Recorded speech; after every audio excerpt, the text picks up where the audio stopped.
Morning, coffee moaners. Good morning, everybody. Sorry, I've got a bite of toast. That's okay. I'll lead whilst you're you chewing lead. through. Morning, everyone. Welcome. Listen, if you're listening on podcast, we're over on YouTube. If you're watching on YouTube, but you want to just listen and you don't want to watch, we're also on podcast. Welcome. Good morning. Welcome to Thursday, the 26th of March. Where's a quarter of the year gone already? Oh, God. Fucking hell. Happy birthday, Margaret. Stick around and we'll sing happy birthday to you later. And also happy birthday, Anita. 60th. If we happy 60th, Anita. We'll try and remember at the end. We will try and remember at the end. So what are we talking about today, guys? Trump goes gaga. He's just, the whole war situation is totally incoherent. And we are watching an elderly man whose brain has turned into jelly, trying to insist to the world, it's beyond gaslighting.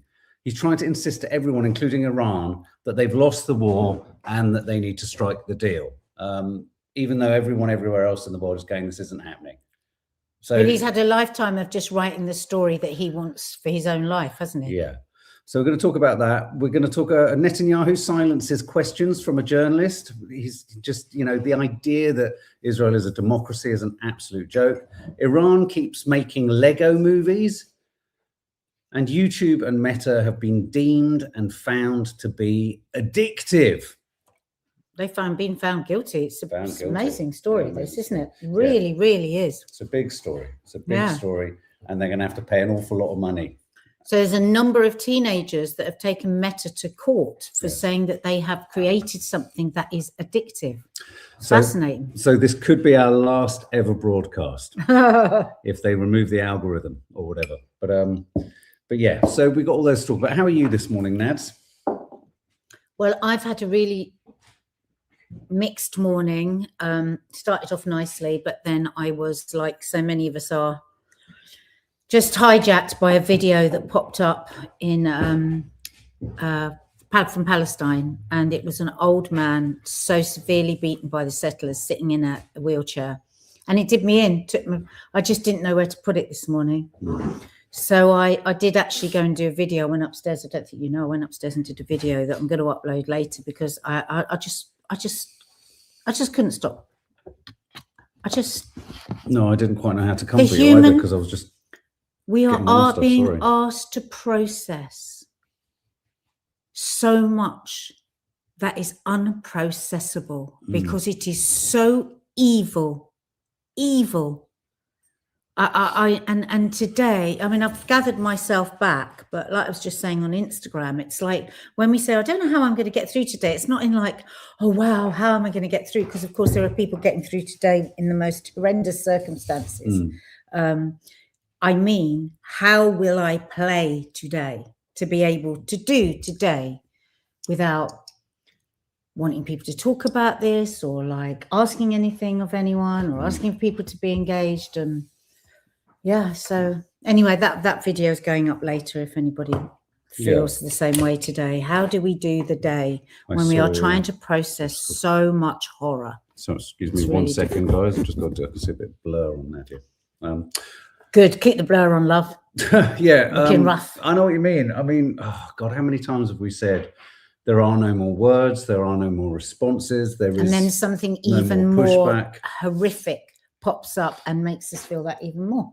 Settlers are really fucking horrible people. Right, they're possibly some of the most evil individuals on the planet. They have been brainwashed, though. They are. It doesn't make them any less evil. But as we said yesterday, what's so interesting now is that ex Prime Minister of Israel is taking Israel basically to the International Court of Justice because they are so terrified about what the existential threat of the terrorism that is going on within Israel, but from the settlers, and they are very, very worried about what that's going to do to their community. Israel is not in a good place. No, the PR might want to tell you that, but have you got that guy that I sent? Going crazy about people are leaving Tel Aviv. It's like, that's what happens if you don't get to open front after front after front without something coming back to you. I tell you what amazes me. what staggers me is the extent to which, and it is because they're brainwashed. And it's like, well, what does one do with that? I was at a meeting last night, a local pressure group for the Palestinian cause. And I think something that kind of crept out of it was the ineffectiveness of language, sometimes protest, the difference between saying what you feel to people who already feel it, which often is the safest place to say it because people already feel it. But then what's the purpose of that? Because you're not actually changing anything. You're merely reflecting to each other the same language. So, you know, it's really hard to know what to do. And that's just about campaigning and being an activist and trying to get a message out there. So for me, we've had this discussion before. I'm a huge fan and advocate for Upscrolled, but I think to go to a platform like Upscrolled, delete all of your presence everywhere else is a self-defeating process. You unfortunately have to be getting as much of this messaging out on platforms like this and Instagram, regardless of how addictive they are, in order to find people that wouldn't normally come up against this story. And I would argue there's an even stronger purpose to uploading frivolous nonsense like on Nadia's Instagram, or stuff that's a little bit more stupid on mine, or stuff that's a bit more lighthearted here, so that people come in for one thing and they actually land upon something that's politically challenging for them.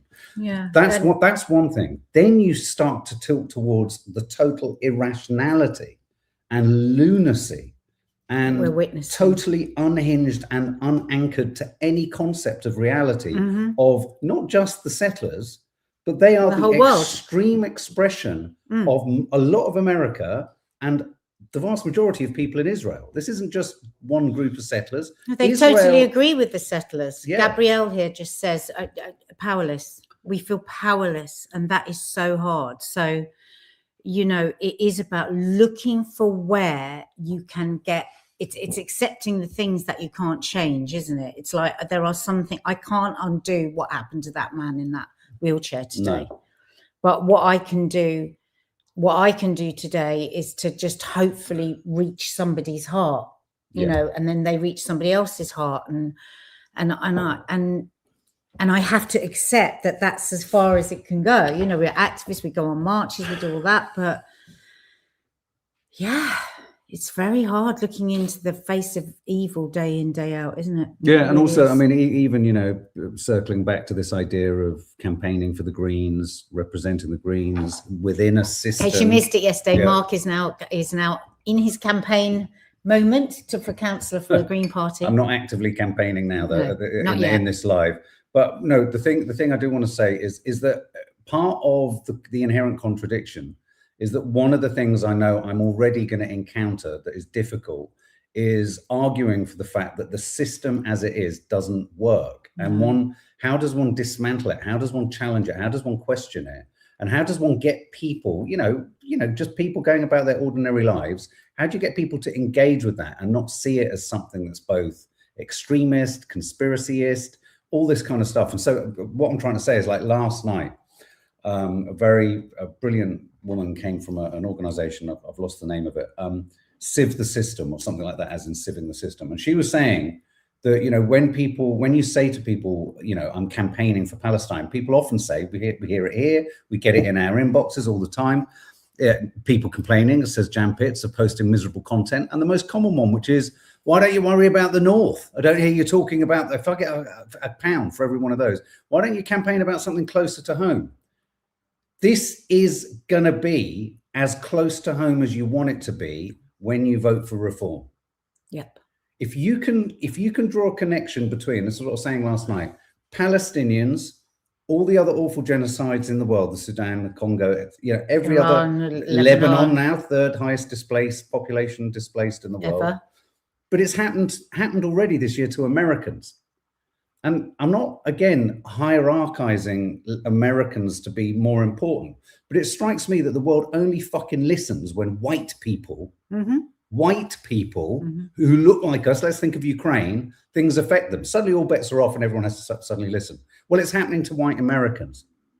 And I think when you can connect Palestinians to white Americans, that is what's going to happen here. If reform get in, they've said it. It will happen. They've said they're going to have big ice. They're going to have ice-like teams. They're going to have huge holding pens for whoever they deem isn't white enough. Yeah. And we've got a front row seat to it. So if we're not, you know, if we don't stay awake. And in answer again to those people who say, why don't you talk about the North? I'm not representing for the North, but you can talk about the North and you can talk about Palestine. But talking about the North, you can talk about two things. It's all the same. There are billionaires in the world. There are the billionaires in the world. There are the super wealthy that are impacting everybody, right? They want you to think it's a simple case of migrants because that's really easy. Go away and gnaw on that bone and don't look at anything else that's going. All these things are tied up, you know. I just want to pull up Gaz Mondo. Haven't seen you comment much before. I'll let you know. Gaz Mondo, the heart of the world is on life support, and every set of eyes that doesn't want to see this is another nail in the coffin. Wow. We're watching humanity die. We all need to be involved in the resuscitation. Brilliantly put. Rhys Roberts, the natural human inclination as it has been societally for decades is just to patch up an already broken system, but there is always only a matter of time before the system cracks in the same places. And my yoga teacher is very positive about all of this. She said this is the really painful part before it all really shifts, because we were getting to a point in the world anyway that was just untenable. Oh, Farage changes his mind daily about policies and things. It's a ridiculous bunch of rich people wanting to play in politics funded by Donald Trump, right down to join the war, don't join the war. I mean, Farage has no shame about completely flip-flopping on his approach and attitude to this war. What about Bacock? She was so pro the war, and then it all went tits up. So now she can't mention it. James O'Brien does this all the time, like, oh, Kemi, don't mention the war, don't mention the war. Yes. I mean, Prime Minister's question times, day before yesterday, when it was an absolute joke. Yeah. Well, again, he was just, you know, nothing happens in there. No. You know, she was talking about drilling for more oil as a solution, and it's not. You know, it take ages. You know, the North Sea, it's not going to bring the prices down. And in fact, she was quite a laughing stock because she just didn't understand the business of it, that it doesn't work like that. Yeah. But this is all because she can't mention the war because she was so pro it, and now obviously that's insane to be pro it. You know, Sarah Jane Greer, yes, there are Palestine groups. Crystal Palace Friends of Palestine is one, and every London borough has a Palestine solidarity campaign organization or group. So I just want to let's just go back to America for a minute. Trump goes gaga. Let's have a big listen to the gibbering maniac at the head of the world, pretending that he's won a war. And that really the new war goals, or, you know, mission statement of the war at the moment is to reopen the Strait of Hormuz, which was already open before the war started. Yeah. So there's going to be nothing new that they're going to get out. No. How much is it a day? 2 billion a day? 2 billion a day. 2 billion a day every day. Yeah. Apparently, so far, what they've spent could have sorted out the whole Medicaid situation in America. It's just they can always lay their hands on money for war. They can always lay their hands on money for war. Oh, that's not right. Good news, though. Vet prescription fees. Oh, this isn't a good sign. What's happening here? Yeah, something's gone a bit weird. Oh, God. Sometimes this happens with StreamYard, guys, and then it sorts itself out in a few seconds. So let me have a little read. The strait was open. This isn't Donald Trump. This is one of the American senators talking about the lack of any sort of mission statement. Here's the problem. The strait was open before the war began. We are now seeking to solve a problem that we created. Yep. This is insanity. Yep. $2 billion is a lot of money. That's the minimum amount of money that is being spent every single day on this war. There are over a dozen families who are burying their loved ones in the United States, and there may be dozens more if this war continues. So the idea being that the mission statement has now so shifted towards being the very thing that they had at the beginning. It was open. Yeah. And the thing is, they've had to lift the sanctions on Iranian oil. the Iranians now are producing more oil than they were and charging almost double the price. So they look like absolute fucking idiots. No. I think we've been saved there by the bell, so we can't. Pepper, it's all right, darling.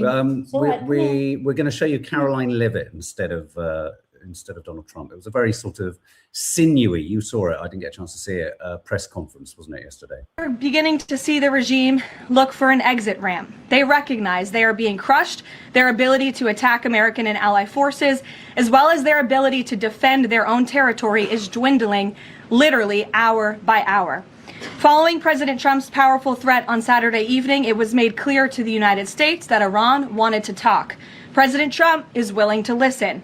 As President Trump announced on Monday, the United States has been engaged over the last 3 days in productive conversations, which led the president to temporarily instruct the Department of War to postpone planned strikes against Iranian power plants and energy infrastructure only.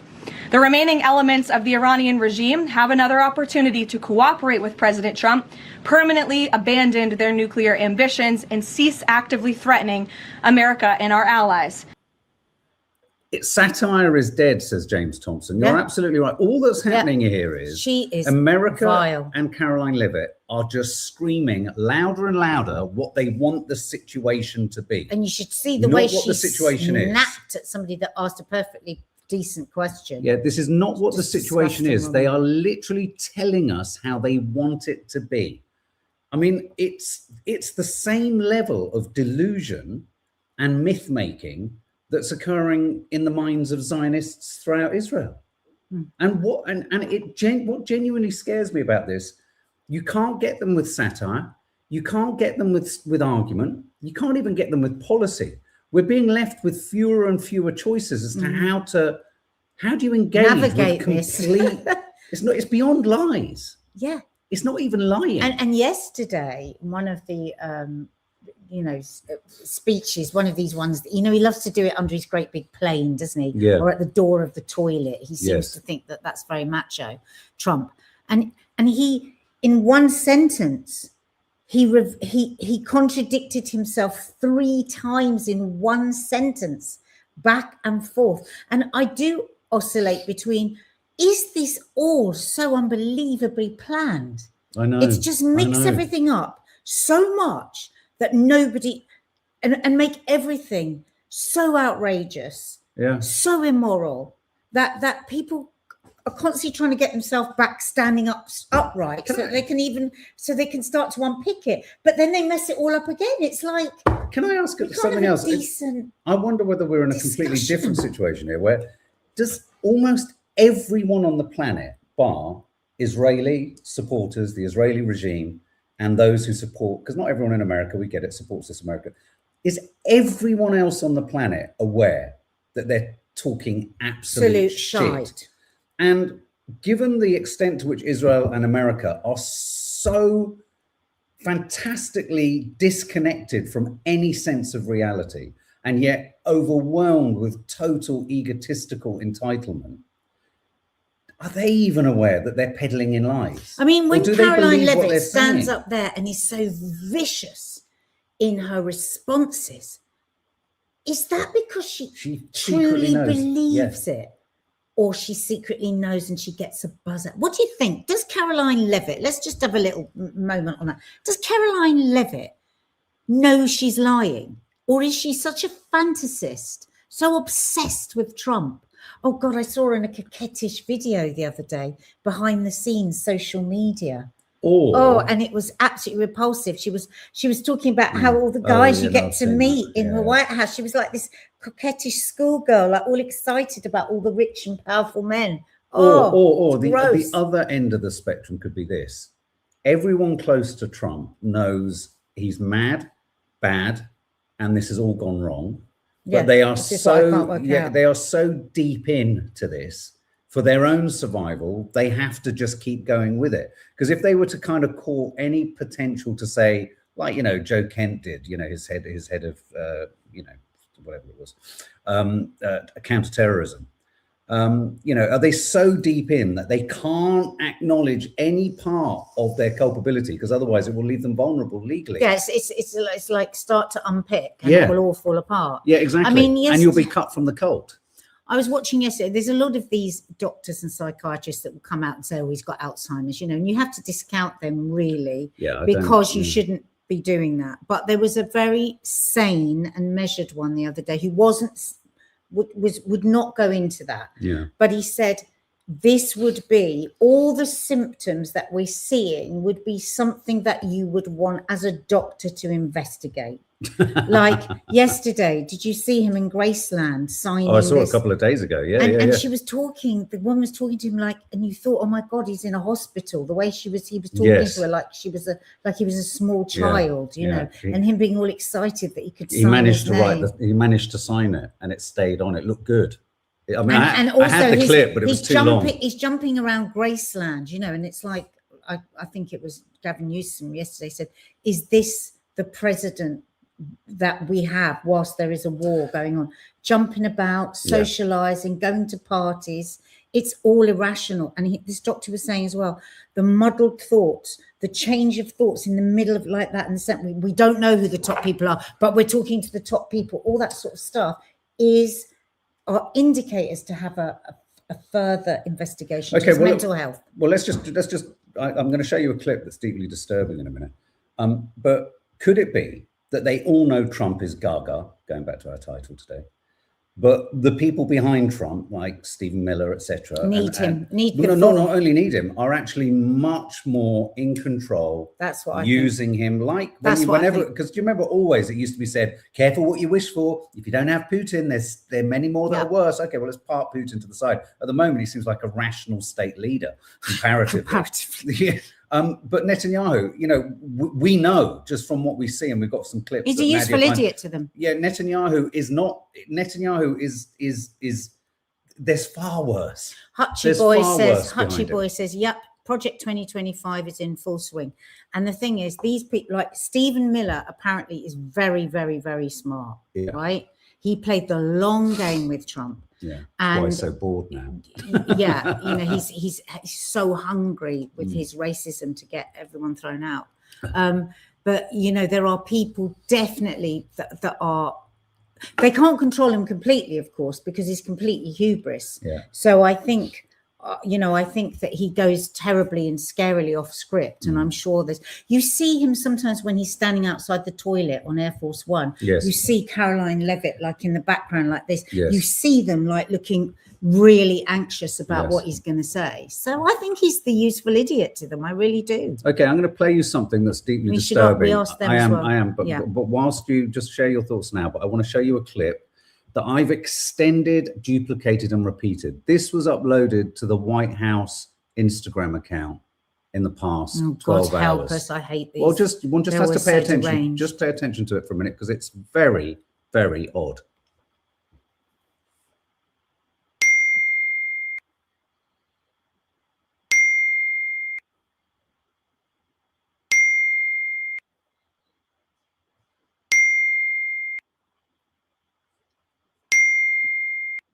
So what you're seeing there is a distorted Trump's brain. Is a distorted. Actually, when you freeze frame it, obviously I've done it. I've freeze framed it on the image that you see. It's an American flag over the distortion of like breakdown digital dropout.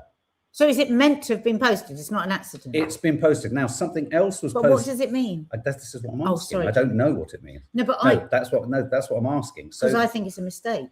Well, yeah. I think he's sat on his phone. No. So something else was posted. There it is. It's on there. If you go to their feed, you can see it just in the bottom corner. Was it a weird message? But something else was posted earlier in the day where it looked like, again, it was a bum dial of the camera going down, showing golden shoes and saying, are we going to launch it soon? Some are reading it as some kind of coded threat. But that is currently what I've just shown you, a much shorter version. I've put it on repeat so you could get a chance to see it. That is currently the most recent post on the White House's Instagram account. So when you go to it... Is it supposed to scare people? What are people saying in the comments? Well, these are all kind of rabid. Maggers. Witchcraft, says Rogue DNC. Anonymous, is that you? Did anyone see the first video they posted? It got deleted. That was of the feet and someone saying off camera, "Are we ready to launch this?" So after watching that first video, someone else says, "Now this one, I'm starting to see the idea." I think they're just playing fucking games. Yeah. So that everyone's talking about them. Subliminal what? I mean, how does that work subliminally? I mean, it's... Oh, hang on. 9 pings for sell, 5 pings for buy. Oh, it could be a trigger. Well, okay, don't worry about the music. I've checked that it's clear because it's actually Iranian. This is what Iran have done in recent days. I was going to show it yesterday, but we're in a curious situation where the White House is posting curiously sort of unsettling blipverts, as I call them, and Iran is posting this. Yeah. Cross the ocean just to find your credit. Sacrifice your own boys for a lie. Listen. Yeah. Make America great again. Yo, tails, this shit crazy. Yeah. Make America great again now. You will see what happens, yeah. Watch this. Sacred defense, we protecting the soil. While you sacrifice soldiers to pay for your spoil. You first who ran the globe, sitting on your throne. Now we turning every base into a bed of stone. It's a slaughterhouse, a trap you couldn't see. Welcome to the graveyard of your vanity. The secrets are leaking. The pressure is rising. Oh my God. We locked on the target. And now you are hiding. LOSCR. We spelling at your name. Send them to the slaughter, you the only one to blame. Bleeding for a pucker while you shaking in your sweet. LOSCR. Taste the ash of defeat. LOSCR. Yeah, we spelling at your name. Send them to the slaughter, you the only one to blame. Bleeding for a pucker while you shaking in your sweet. LOSCR. Taste the ash of defeat. Sweating in your suit, hiding Epstein's ghost. You sent your boys to die on the bloody coast. Now the revenge for the leader's blood is purely mine. Every drop of his blood is a missile on the line. You thought you took him out, thought the fire was dead, but another commonality is standing ahead. Yeah, you strike one down, we just shatter your brain. We put another in the lid. Commonate again. The secrets are leaking. The pressure is rising. We locked on the target. And now you are hiding. LOSCR. Yeah, we spelling out your name. Send them to the slaughter, you the only one to blame. Bleeding for a puppet while you shaking in your sweet. LOSCR. Taste the ash. LOSCR. Yeah, we spelling out your name. Send them to the slaughter, you the only one to blame. Bleeding for a puppet while you shaking in your sweet. LOSCR. Taste the ash of defeat. Sacred defense of the homeland. Sacred defense of the homeland.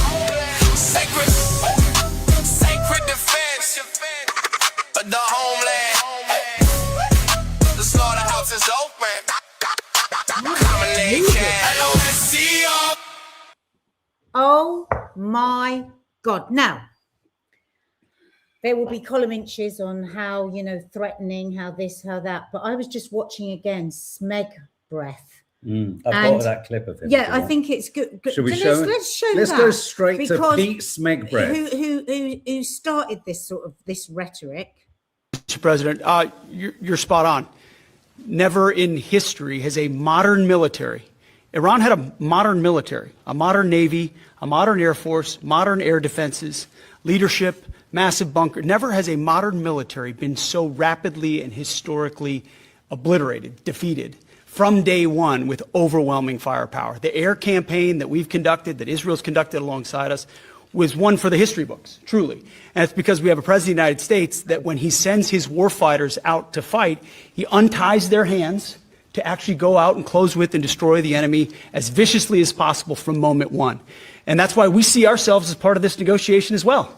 We negotiate with bombs.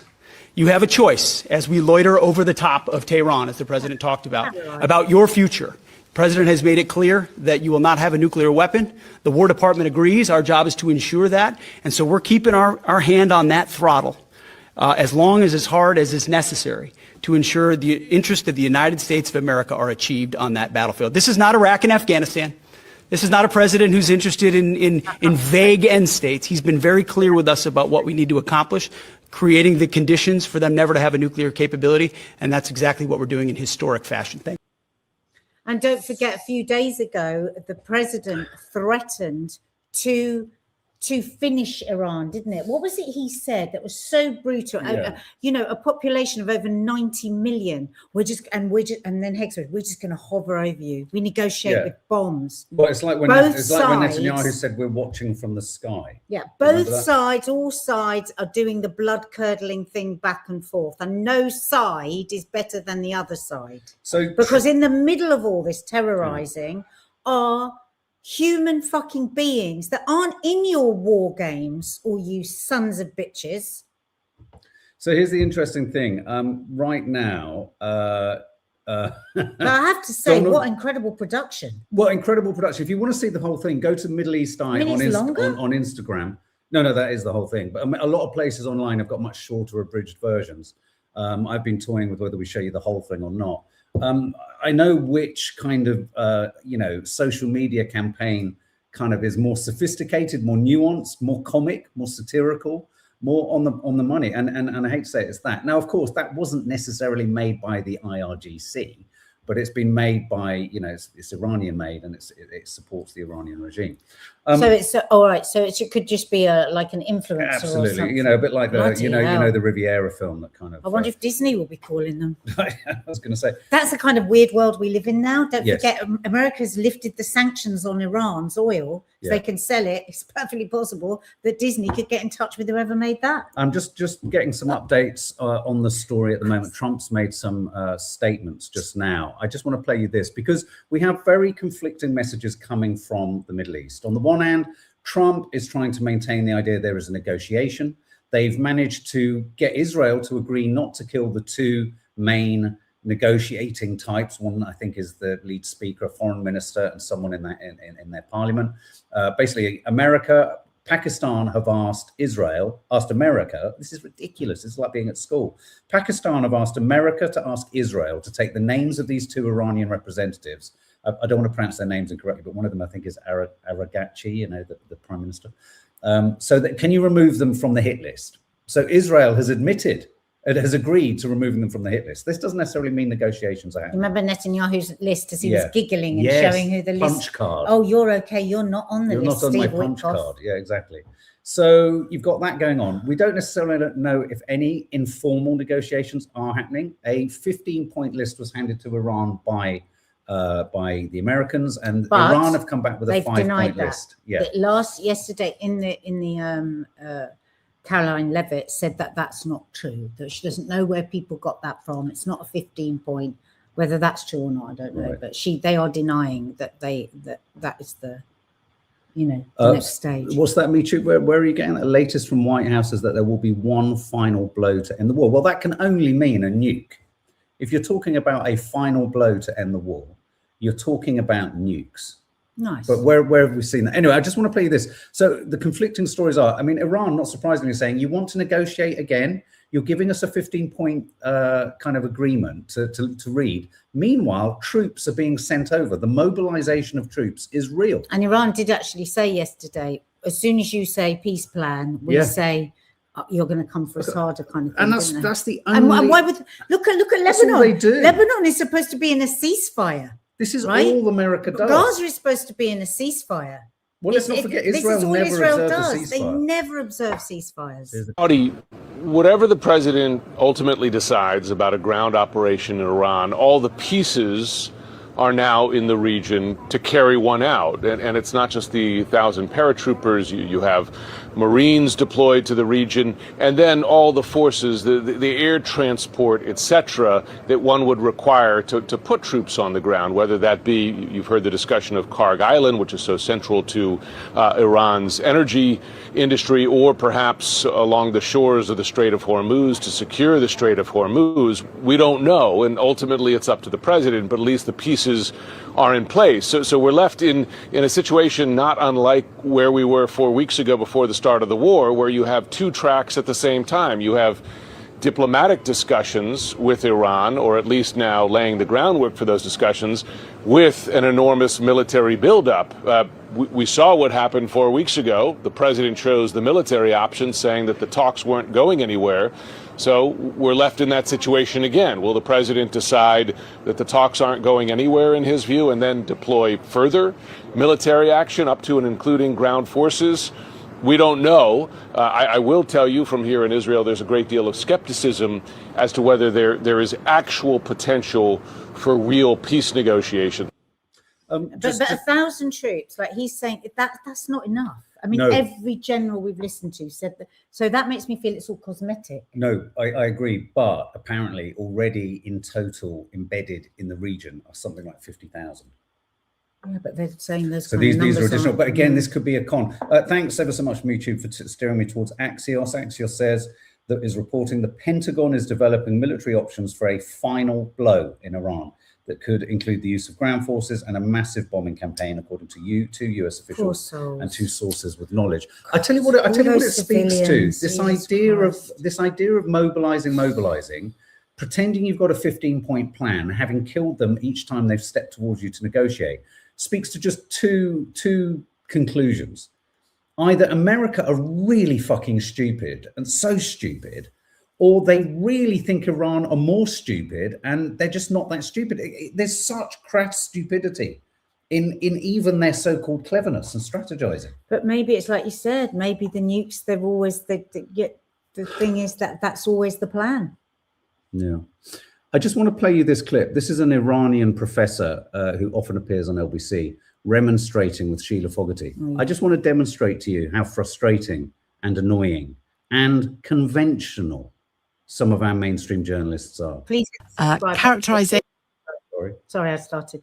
Yeah, please hit the subscribe button because it helps get our videos out to people that might not actually know any of this other stuff that's going on. Characterization of our government. Let's focus on the UK, if I may, because I'm a UK presenter. Your characterization is so far from what is the truth here. I am currently in a country whose prime minister used to be the director of public prosecutions, came from an ordinary working class home, and is now the prime minister. We, the voters, put him there. We, the voters, may or may not remove him from there in the next few years. And that process will be repeated. No, let me finish. No, that's not how it works. Let me finish. Let me finish. Your country Please allow me to finish. Allow me to finish, if I may, and I will let you come back, of course. They certainly don't own this bit of the media that I'm speaking to you on. So can you and I just keep it civil and speak to each other directly? You talk about the moral character of our country and the West. Iran massacred thousands of its own population in January. We don't know the exact figure, but the reports suggest tens of thousands. You know that happened. No, I'm not lying. Because you're lying. No, you're lying. Yes, you're lying. You're not lying. A single protester was killed. No, actually, your government helped kill them because your government is a part of a coalition that brings weapons into our countries. I mean, she is so... But no, did you see what she did there? She said thousands, and he went, you are lying. And she went, so not one protester was killed. Well, are you saying thousands? What we know is that at least one, or are you saying there were thousands? Because sometimes we're hearing 30,000, 35,000, 40,000. And it's like many channels are saying, I'm just not going to say that because there is no, as yet, evidence of that. No. In my country, our government, if I can tell you, and when British, she was doing it to wind him up. When British white privileged presenters say things like "let's keep it civil," it so makes disgusting. me want to literally tear my head off and bleed all over the table. If you're of any other shade, any kind of passion is deemed as aggressive and deranged. Well, but you gaslight people into that, and the way that you were talking to him. I mean, he's a professor. He's a very clever guy, and you're talking to him like he's a fucking idiot. Well, she's trying to provoke him. And I don't think he should go on there. It's provocation. And I just on that, this really struck me as a really important clip to play today. This was Piers Morgan. I apologize, I forget her name. She's on his show a few times. She's sensational. Last season, the condemnation game. My question is this: why are you so quick to condemn the IDF for their atrocities as you see it, but so reluctant to condemn the same kind of atrocities from Hamas or Hezbollah or the Houthis? They should all be condemned, shouldn't they? Oh, he's so... Lebanon as a Lebanese person under the situation I'm in, to condemn resistance to a brutal supremacist settler colony is like asking an Austrian Jew in the 1940s to condemn resistance to Nazi Germany because atrocities. That's all I'm hearing from you, because my entire life, my family has been subjected to constant aggression and war crimes by Israel, because since its existence and founding in this region as a settler colony, a Jewish settler colony implanted in this region, and in a region that's not majority Jewish, so it has to commit constant ethnic cleansing and demographic engineering to exist as a ethno-state, not a normal country, a settler colony ethno-state. Just constant aggression and torture and rape and land theft against my people. They've currently displaced over 1 million in Lebanon, and they're saying they can't return. You have Israeli Finance Minister Bezalel Smotrich saying they're going to annex southern Lebanon, depopulate it of Lebanese, and replace it with Jewish settlers, just like they've done in the West Bank. You're asking me. Well, here's the difference. The difference between me and you is I am very happy to publicly condemn Smotrich and Ben-Gvir. I think they're a pair of right-wing headbangers. I'm happy to condemn them. You know, I just wish that you would be intellectually honest and say, I find all this kind of behaviour disgusting from the IDF or from Smotrich and Ben-Gvir, or whoever it may be, or the settlers on the West Bank. I would agree with you, by the way, about a lot of what you're saying. But your abject refusal to condemn atrocities from anyone on your side does you a disservice. My side? Well, it's true. You can actually learn some things from me, Piers. And instead of sitting here asking me about what's happening on the ground, talking to you about the situation in Lebanon, which I can give a lot of nuance about, you're playing a condemnation game with me that I just don't want to play. And I've given you the reasons why I don't want to play it. Yeah, you are. You're just playing the game. She's there as an expert and as somebody that has gone through suffering that you can never imagine from your privileged position. You total, utter waste of space. Utter gammon. Boring. Utter gammon. Over and over and over and over again. It's the constantly predictable kind of bear trap that journalists do. I mean, over 1 million people have been did it to Zach displaced in the Zelensky last other day. few weeks. Yeah. What do you think about that? Yeah. What do you think about that, Piers? Oh, I'm perfectly. I hate to say it. I mean, this is a really important thing just to say, just briefly before we move on. I do need to say this. The nature of Israel's aggression, the nature of Israel's expansion, the fantastical nature and deluded aspect of their foreign policy, and this is an important thing to say, necessitates a conversation about how it suits certain countries to prescribe certain groups as terrorists. I actually believe there has to be a renewed discussion and conversation about the prescription and who it serves of certain groups, because what it seems to me that the prescription of these groups as terrorists does, it disallows any ability to fight back. And if you support fighting back against, as she just described, the most egregious, expansionist, fascistic, settler, ethno-state colonizing, you are, the mainstream media is seeking to put you in, trap you, so that you could literally by Ofcom or by someone be accused of supporting terrorists. Mm-hmm. And it's a pincer movement by the government and the mainstream media in this country to prevent any oxygen being allowed to discuss the ways in which any enslaved population can resist. Yeah, why is he trying to do that to that very decent, super smart? She probably doesn't even get paid to go on that show. Why is he trying to put her into a trap where she could potentially be arrested? Yeah. It's cheap beyond belief.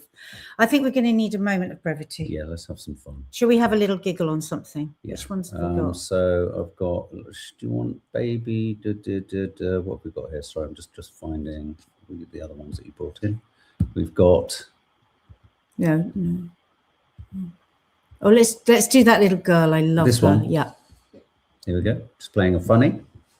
Jesus, if this man is praying to you, please don't listen to him. Listen to me instead. Just press the ignore request button and guide him towards retirement, gardening, bird watching or whatever. This planet would really appreciate your help. Oh, bless.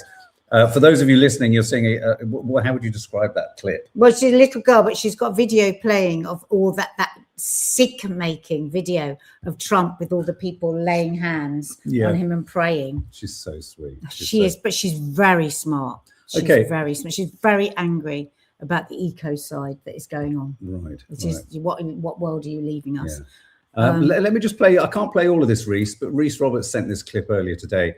And I forget the name. You might want to fill in the name of the comedian, is he, or a content creator who's I presume is prostheticized up to look like Erica Kirk. This is the ordinary day-to-day activities of a conservative woman or a Republican woman. Feet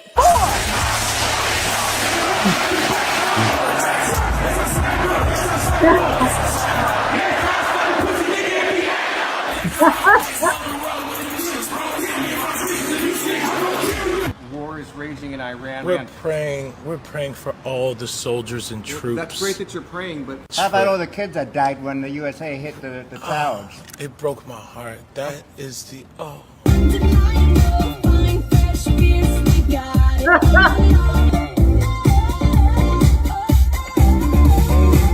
In what ways have you grown closer to Jesus? I serve a righteous God. And that is why we say our prayers. And we are all his children. But when I say children, I mean like the holy, blessed Trinity, which is why I hold the Bible. It's fucking insane. It's not that far from the truth. No, it's not that far satire. from the truth. No, yeah, it's satire. Okay, well, let's ease our way back into the news with footage of an AI robot at the White House. Which one of these two walking individuals is the AI robot? You have to guess. Answers, please, as soon as you watch. Anyone can guess yet which one is the robot? I'm Figure 3, a humanoid built in the United States of America. I am grateful to be part of this historic movement to empower children with technology and education. Welcome.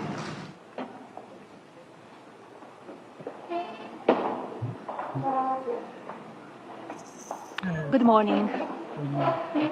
Welcome to the White House.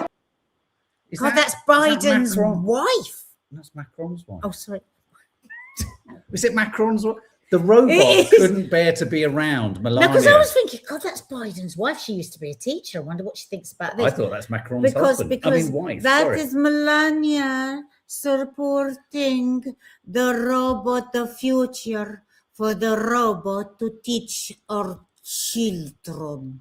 Fucking hell. Or she's supporting the plans for the robots to teach our children. What is it? There's no satire anymore. It's very hard to be satirical. It really is. What the fuck? It really is. What do you think of that, guys? Yeah. I think it's Biden because he had a habit of wandering off.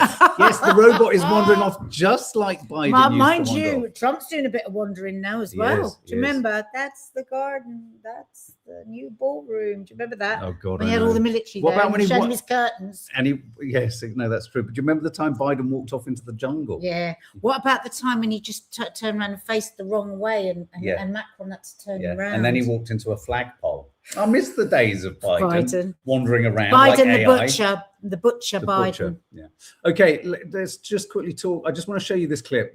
I mean, it speaks for itself, really. This is a journalist, NBC journalist, who had the microphone turned off when he wanted to ask a probing question of Benjamin Netanyahu.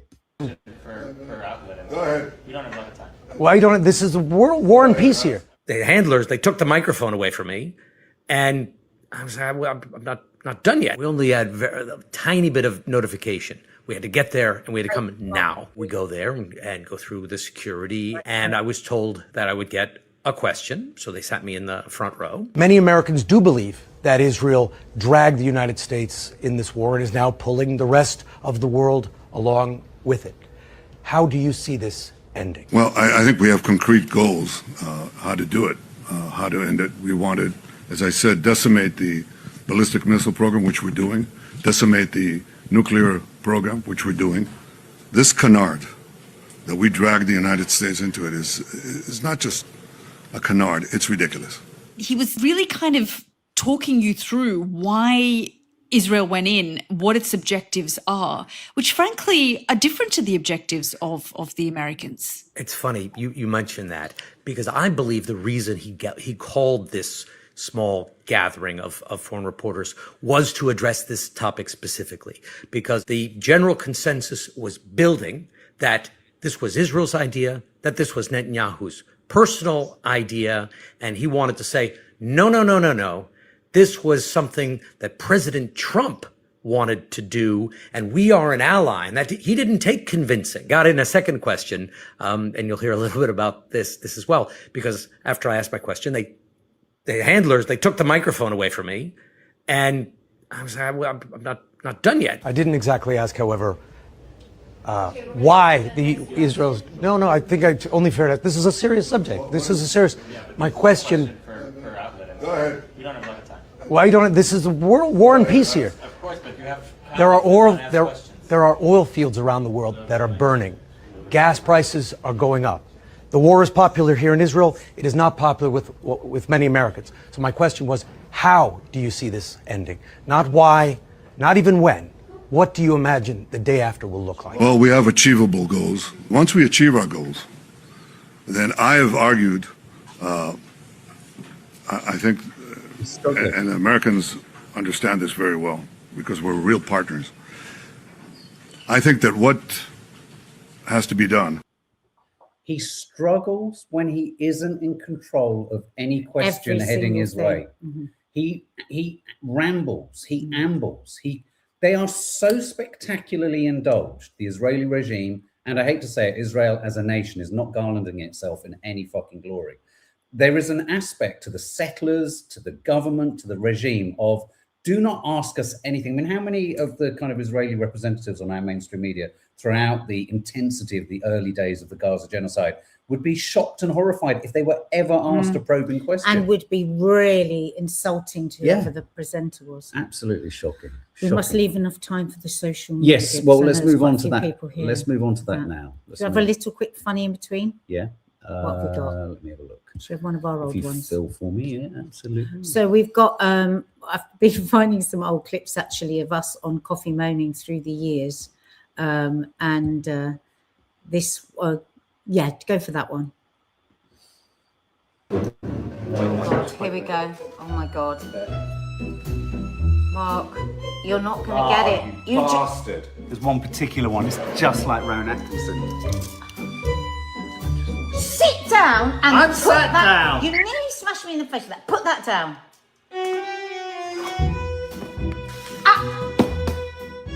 I'm not kidding, Mark. Stop it now. Don't touch my screwdriver. Please don't touch my screwdriver. I can't get a bottom. I'm going to do more than touch that screwdriver. I hope you will. Talk like that. You're right. I'm going to electrocute you. No, you're not. Yes, I am. No, you're not.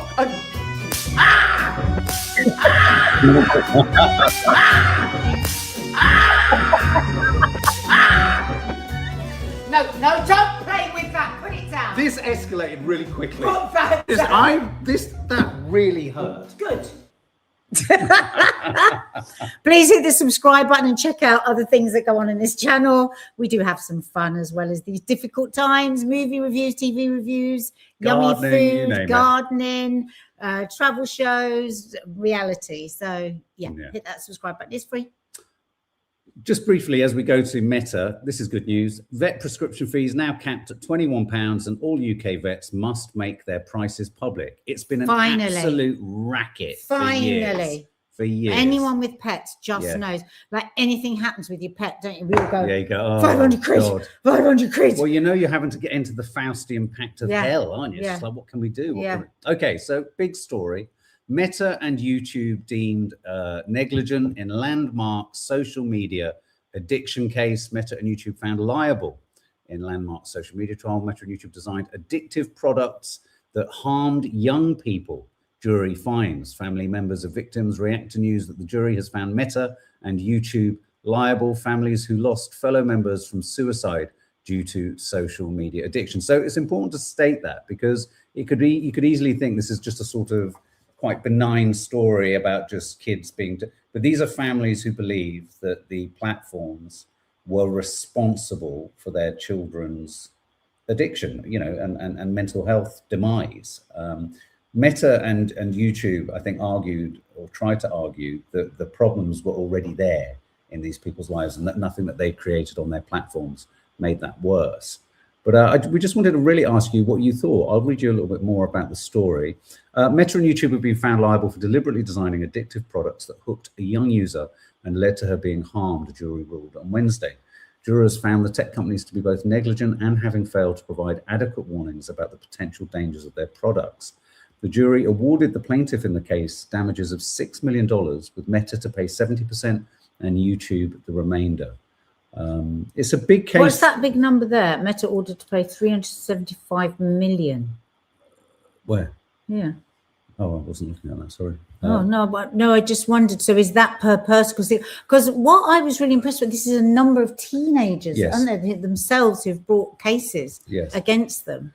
I mean, and the reason this is significant is that this is being looked at as something that could potentially set a precedent. Yeah. And obviously campaigners for the welfare of children are seeing this as a huge victory. You know, I think we all agree that all platforms need, you know, guardrails, need to protect kids. I mean, You're right, Laura. We've all been a victim of it. yeah. Yeah. Me Too, they are appealing it. Meta and Yes, Alphabet yeah, will appeal they are, this. So it'll be another year before we know the actual outcome. Supreme Court could go either way, but really will come down to whether ruling will affect Section 230. Because if this is, then a precedent is set for every single person to bring a case.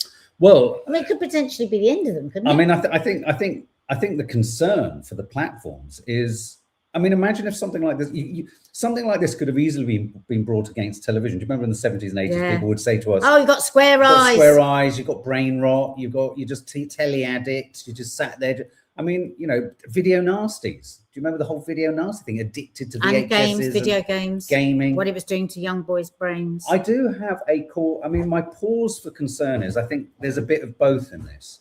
I think we can too easily wash our hands of any of our own responsibility. And yes, you've got to think about children who just don't have parents that are looking out for them, don't live lives where they can be looked after. Then it does pivot to the platform to do as much as they can. I do. Well, and parents that are looking after it, don't be under the illusion that it's only kids that are neglected that fall into this. No. I agree. No, sorry, I didn't mean that. But I mean, when I say neglect, I mean kind of benign neglect. I think all parents now. We are all unaware of just how much our kids are involved in social media. Yeah. And I think we all allow our kids to lean into their tech. I mean, you know, it's that classic thing, is it? We're going to the pub with a toddler. Oh, let's take an iPad. Yeah. But I do, where I have a concern with all of this isn't in defense of the platforms, because of course, like all big businesses, they're just trying to make as much money as possible, and they don't care particularly for who goes down. And they're likening this case, aren't they, to the initial tobacco trials when charges came against people for smoking and them getting cancer.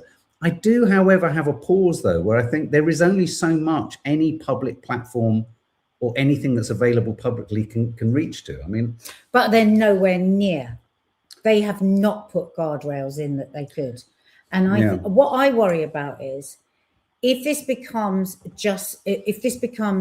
thousands upon thousands of people wanting that one, getting payouts, what will that do to the whole system? What I wish is that through these cases, they could be absolutely forced to put in better, all this nonsense, you have to prove you're 14, it's all just rubbish. They know that everyone gets around that. And they could, look, we've all seen it. When COVID was mentioned, you'd immediately get a warning, you could be shut down. They have the ability to stop so much of what is going out that is wrong, and does affect young people in the most tragic of ways. And so why aren't they doing it? That's what I want. Better regulation, really, really strict regulation on these videos that are targeting children. I mean, we're always hearing about, these awful, like, where they're trying to, convince a young person to take their life. These tragic stories that we've seen over and over again. They would be able to stop that sort of content. Do you know what I get really? They listen to every word. No, I agree. And I think this speaks to the same concerns I have around the governmental push to stop under 16-year-olds having access to social media.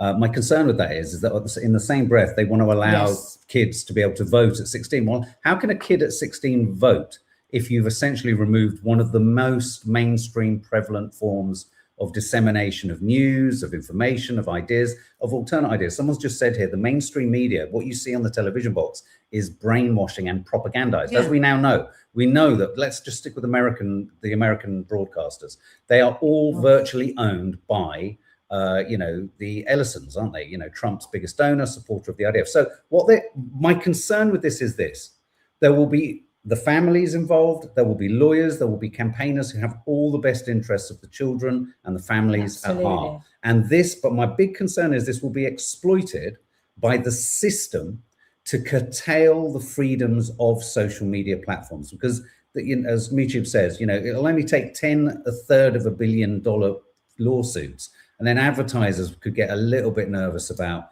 advertising. So I do think this is another, the risk with all of this is that it's a way of curtailing social media freedom. Well, the thing is, I don't want it to just be financial punishments. I want them to be forced into making, into more of a conscience, because they know. Watch Social Dilemma.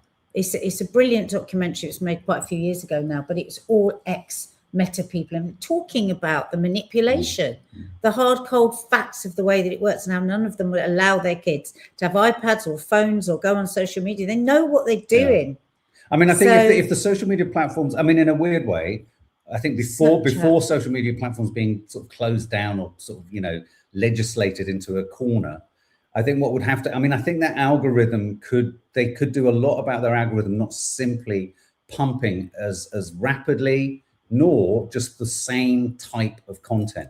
I think if they could introduce something into the algorithm so that it kind of loosened up the offering, or that you could put your algorithmic settings on a kind of, on a setting, you could select it. We're gonna have to go now. Well, we've got so happy birthday to Margaret. Happy birthday to you. Happy birthday to you. Happy birthday, dear Margaret. Happy birthday to you. And a happy birthday to Anita, I think. Was it Anita as well? I think it was. Yeah, happy birthday to you. Happy birthday to you. Happy birthday, dear Anita. Happy birthday to you.